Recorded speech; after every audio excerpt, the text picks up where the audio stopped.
Hormuz প্রণালীর তলদেশ দিয়ে যে সাবমেরিন কেবল যাচ্ছে, সেই সাবমেরিন কেবলের উপর এখন একটা নিয়ন্ত্রণের চেষ্টা চলছে সেই যুদ্ধ পরিস্থিতির মধ্য দিয়ে।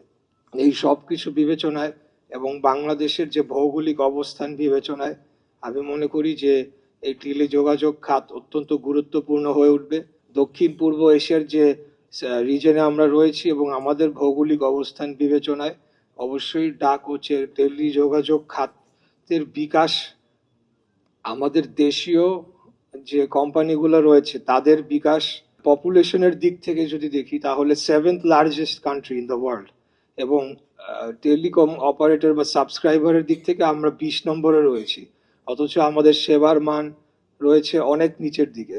তো সেই জিনিসগুলা বিবেচনায় এবং আমাদের মার্কেটের সাইজ বিবেচনায় আগামী দিনে এমন পলিসি নেওয়া হোক, এবং আমার বিশ্বাস যে মাননীয় মন্ত্রী এবং মাননীয় উপদেষ্টা যিনি রয়েছেন ওনারা অত্যন্ত যোগ্য। আমাদের মাননীয় প্রধানমন্ত্রীর নেতৃত্বে আগামী দিনে এমন পলিসি গ্রহণ করা হোক যাতে আমাদের দেশীয় ইন্ডাস্ট্রি আরো থ্রাইভ করতে পারে এবং আমরাও টেকনোলজিতে পৃথিবীর সাথে পাল্লা দিয়ে আমাদের দেশকে এগিয়ে নিয়ে যেতে পারি। সেটাই